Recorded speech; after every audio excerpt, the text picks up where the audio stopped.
Alright, YouTubers, welcome back. And today we're going to configure our VM to a domain controller. So in the previous video, we have created a Windows 2022 virtual machine on VirtualBox. So you can see I have it booted here. It's the same machine, and we're going to log into it using RDP or Remote Desktop Protocol. All right. So I'm logging as an administrator. So this is the local administrator. Okay.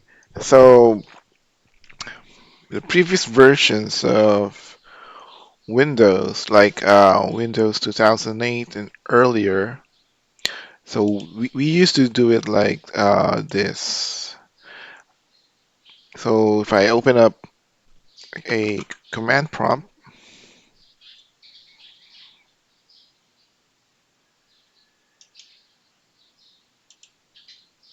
okay, we used to do it with DC Promo, and this opens up the wizard for installing Active Directory binaries and also the wizard for promoting it to a domain controller. So this has been uh, deprecated since Windows 2012. So the way to do it now is first you have to add the roles or install the binaries for Active Directory, and then you have to promote it later on after the AD binaries has been installed. So you can also do it in PowerShell, but for for us to understand it more easier, then we will just show it into the graphical using the graphical user interface. So on Server Manager, you can click on Manage and add roles and features, and follow the wizard. All right.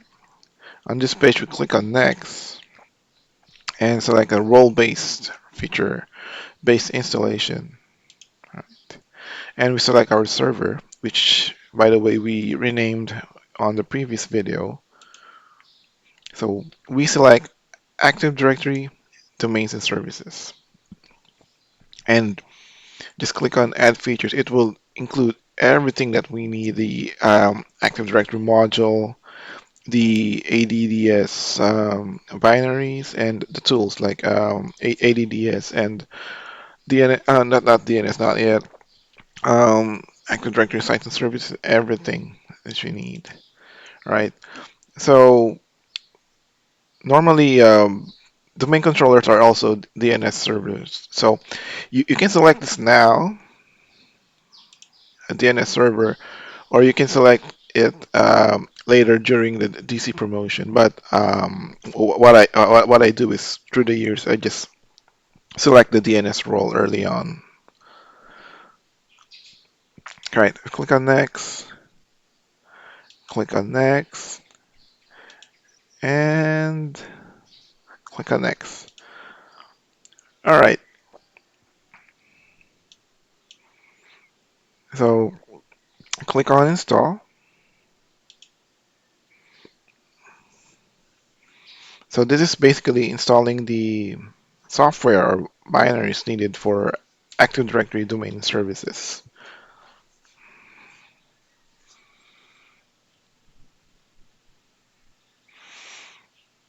So it could take a few minutes depending on your machine. Uh, I am using an older machine, so this could take a few minutes.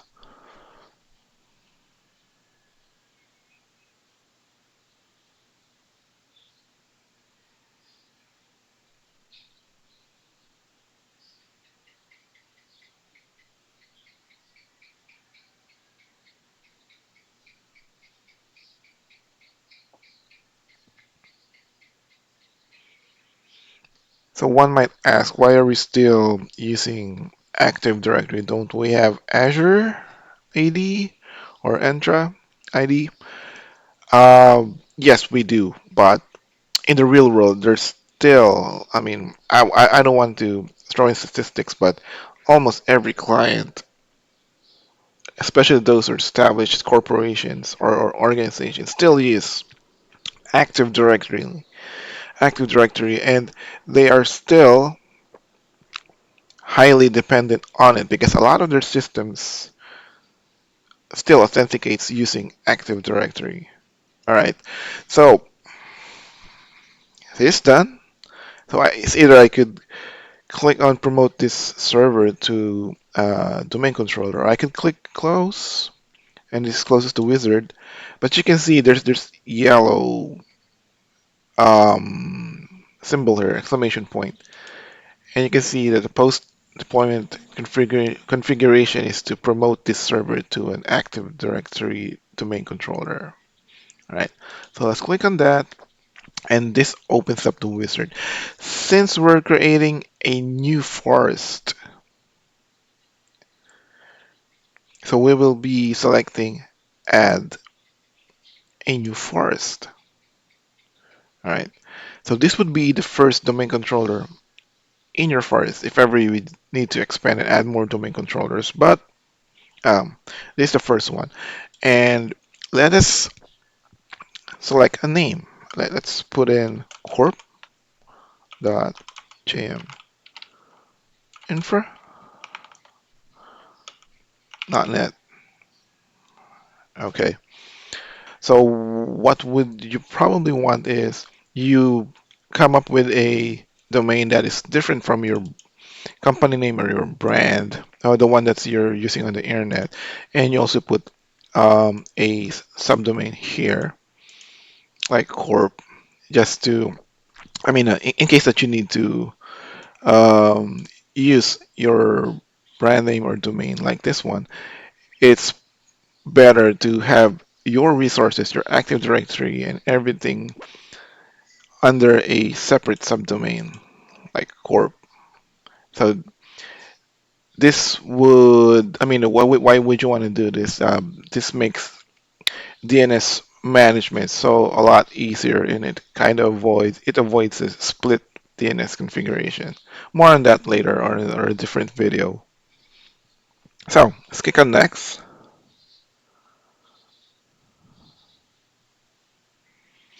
All right. So the even though that we have a Windows 2022, the highest domain or forest functional level is still at 2016. All right. So this domain controller would also be a DNS and would be a global catalog. Right. For the password, so the directory services restore mode, so DSRM password. This is you have to take note of this because it's the one that you would use if ever that you um, need to troubleshoot your domain controller. Okay, so it's basically when your domain controller is on safe mode, and you would have to do um, metadata cleanup. All right, so we won't be creating a DNS delegation because right because there's no DNS yet, so there's no delegation exists yet. So let's click on next. So net bias name, right? So the best practice is to keep this short. It doesn't really have to be associated with the brand name. I mean, I could call this Corp, and that would be easier for users. I could call this JM, JM Infra, but Corp is fine. Corp. So users would have to type in like a Corp backslash their username, you know.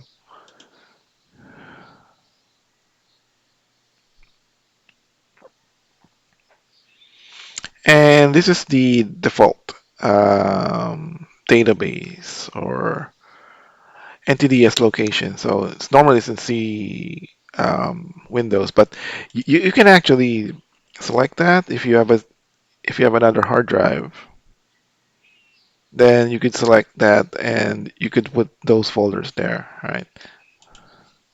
So click on next.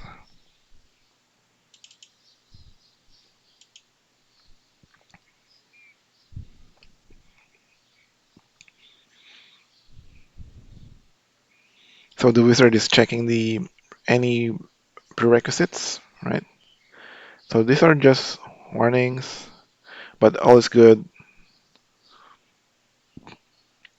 You can also, I think you can also check the,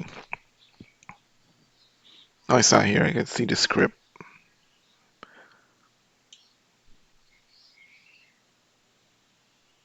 Okay, let's click install.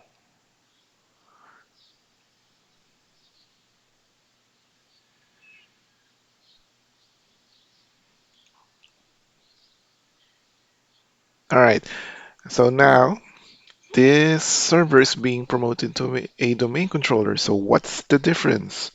In a normal Windows server, so accounts, user accounts, and the administrators, those are they exist locally and they are separate for each server. So once this is a domain controller, the concept of a local administrator is totally different. It's okay. So just hold on. So we would have to restart the.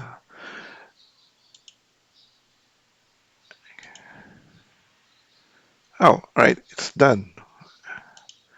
Anyway, for for for an Active Directory domain controller, the concept of a local administrator is totally not there because the account would be on a database, NTDS, and it would be replicated through all the domain controllers if you have more than one. So your account or your administrator account on one domain controller is the same for all of the domain controllers.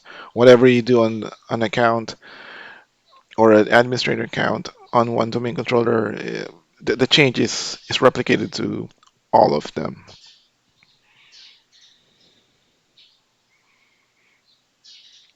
So whenever an engineer or somebody says, okay, so what's the local admin account for your domain controller? You don't. You don't have any.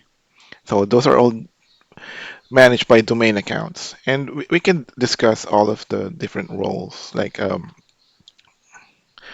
built-in administrators, enterprise admins, domain accounts, or domain admins, account operators. We could have a separate video about that.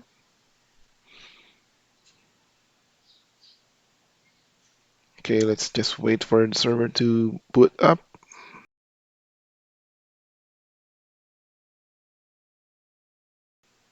All right. So that account, as you can see here, this is your NetBias name, and it's basically also our domain. And this is still the administrator account that I use, but from becoming just a local account, so this is now a domain account. So just log in.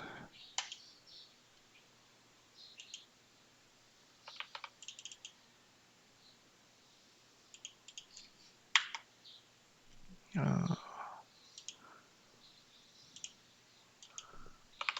why is my keyboard not working?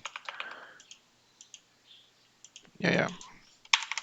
It's not accepting my keyboard. So let's try to connect again to the server.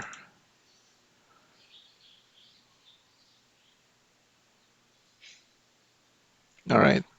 So I'm not sure why the keyboard wasn't working earlier.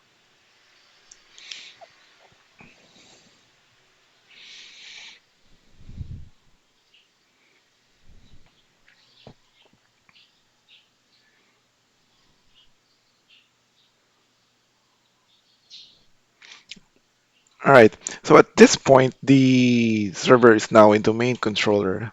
So we can open up Active Directory users and computers. There we go. You can see the domain corp.jminfra.net. You can see the built-in containers here. No OUs yet. You can see the domain controller. There's only one. As configured earlier, it's a global catalog. You can see the built-in accounts here, or groups, security groups, and the users are here. So it's our account administrator. All right, domain admins, domain admin groups, and the enterprise admin groups. Okay. Um, let's go ahead and create our first organizational unit. The way that you design OUs would highly depend on your corporation or IT and your architect and how they would want to segregate or organize their specific sections or departments. So it can be that you would want to organize it by locations or by departments. If it's a small organization, you'd probably just want to organize it by department. So let's do it that way. So let's click on new, click a organizational unit. Let's say IT, and from that, let's create my account. User, let's put in JM, just JM, right?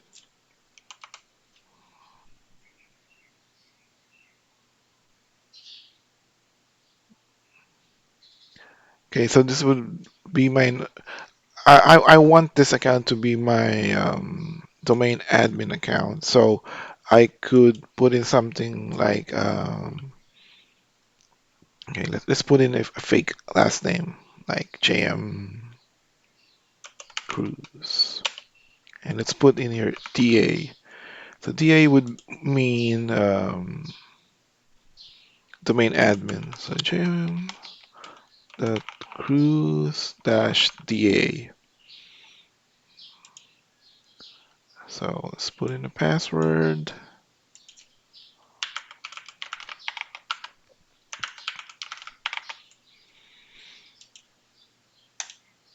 All right.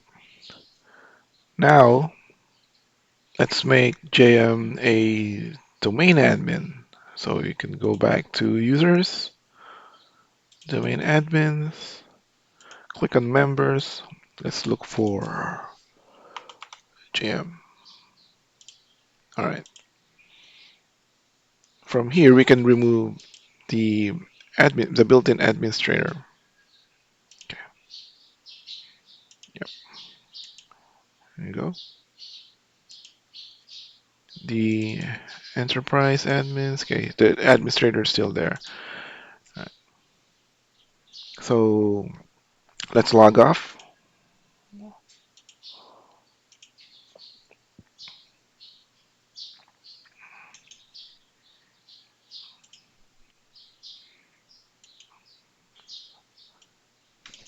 So jm.cruise dash da password.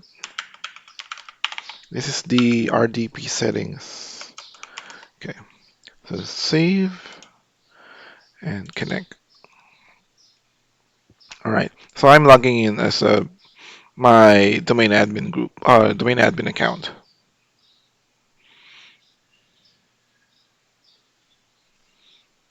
There we go.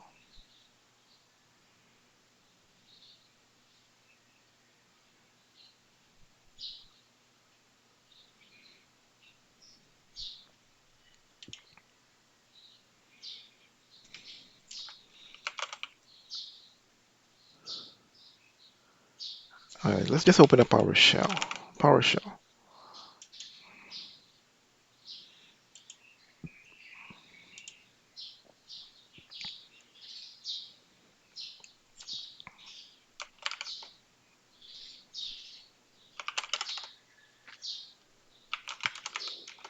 Great. So you can see I'm logged in as my domain account corp /jm.cruise. hyphen DA. And if you want to get all of the domain controllers in the domain,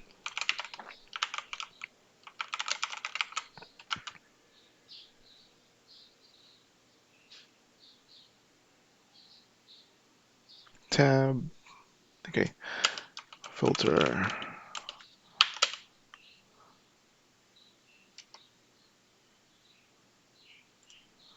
Okay, so this is the information for this domain controller. You could pipe it to select hostname,